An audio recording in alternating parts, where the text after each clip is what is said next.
So I wanted to kind of dive down because I know like the sales specifically on the roofing is like one of the bigger things that you do. You've talked about it in your podcast before. I've seen it on your channel. I know like you did sales before you actually had the ownership of the business.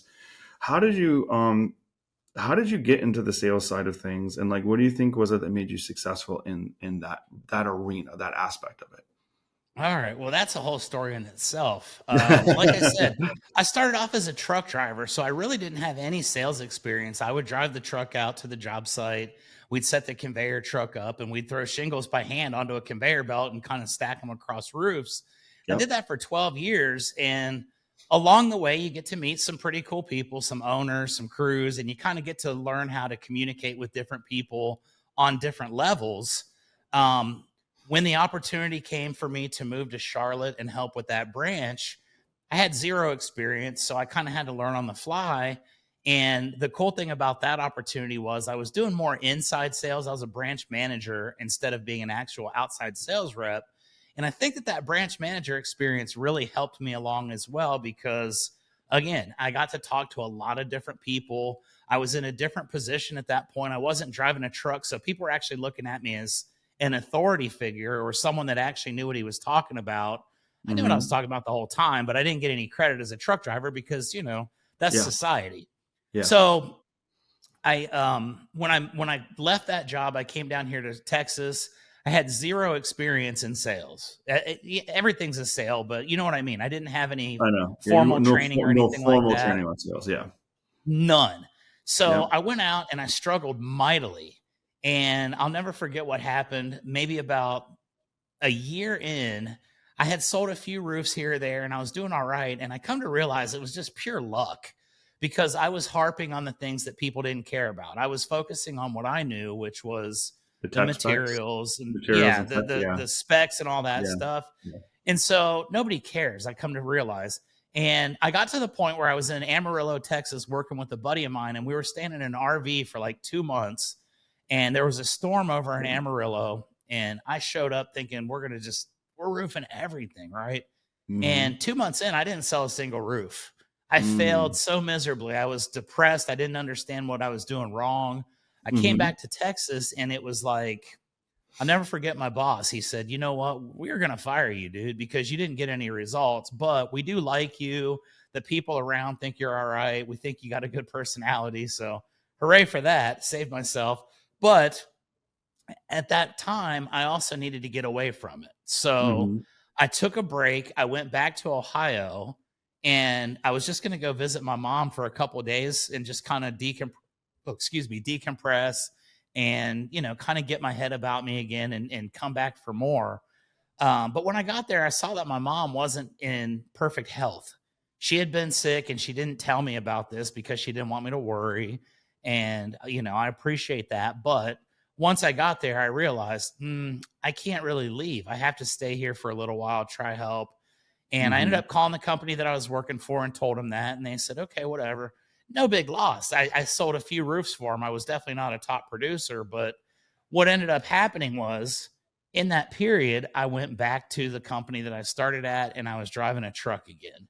So I Hmm. literally went from the bottom to the top, back down to the bottom. Okay. And I was pretty shook up about it. I was depressed. It was not what I was wanting to do in life. I knew that it was going to suck because I didn't have that mind about me in my mid 30s to be throwing shingles on a conveyor belt. Yeah. That's the ultimate sign of not making it in life, in my opinion. No offense to anybody that does that, but that's the way I felt. So I started learning a little bit here and there. I picked up a friend of mine, Mike Code, who does consulting for sales reps. He had just kind of broken into that space and he was putting out these little YouTube videos, walking his dog, and he was giving little sales tips. And I never forget one of the ones he said was, nobody cares what you know. They don't want to Hmm. know what you know. They want to know what they know. Or I don't remember how he worded it, but it hit me. Is And it I is it thought, one of those no one cares what you know until they know that you care? exactly. There you Yeah. go. And Hmm. so it was like, oh, well, that makes sense. Yep. And from there, I learned a little bit more and I started kind of digging into some podcasts. And it was early in the podcasting era. Hmm. But Grant Cardone was one of the first ones that I found. Yep. And from Yes. that, I got a couple of Grant Cardone's books, and I'd go to work every day and I'd drive the truck and I'd be all pissed off. And then I'd come home and I would just focus on learning. I got to learn how to do this because this is not the life I want.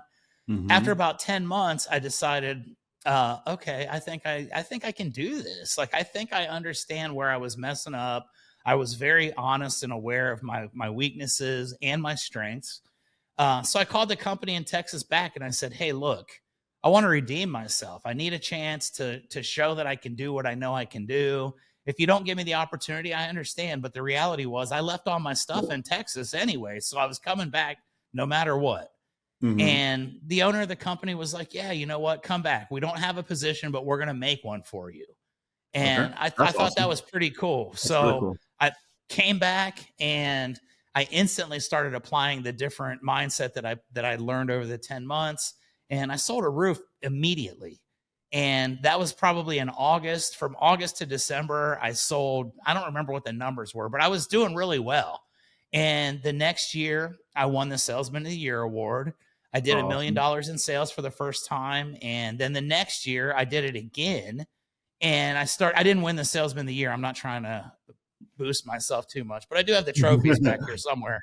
But I did the million plus a couple years in a row, and I started to really get my groove. So of course, that's when I felt like maybe I could move into commercial, maybe I could move into some larger scale projects.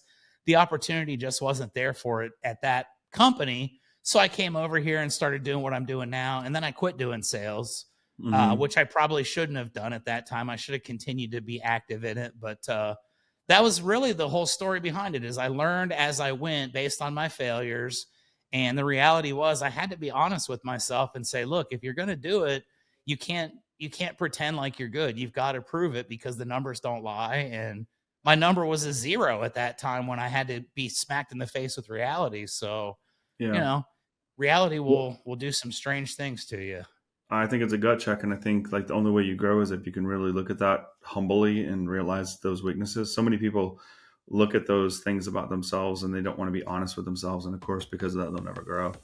Hey, if you found this video helpful, please like and subscribe. If you're looking for help growing your contracting business, I invite you to join my free community. In there, we go live with amazing trainings, share resources and downloads, plus you get free help from me and from peers. That link is down below to join, and we'll see you in the next video.